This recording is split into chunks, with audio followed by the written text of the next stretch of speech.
വഴിയറിയാത്തൊരു സ്ഥലത്തൂടെ പോകുമ്പോൾ വഴി കാട്ടുന്ന ഒരു സുഹൃത്താണ് ഗൂഗിൾ മാപ്പ്.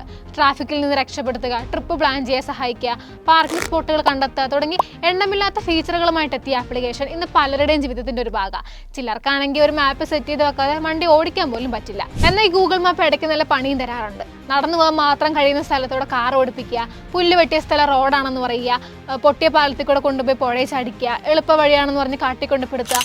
ഇതൊക്കെ ഗൂഗിൾ മാപ്പിന്റെ കുറച്ച് ലീലാവിലാസങ്ങളാണ്. ഒരിക്കലെങ്കിലും ഗൂഗിൾ മാപ്പിന്റെ ചതിപ്പെടാത്ത ആരും തന്നെ ഉണ്ടാവില്ല.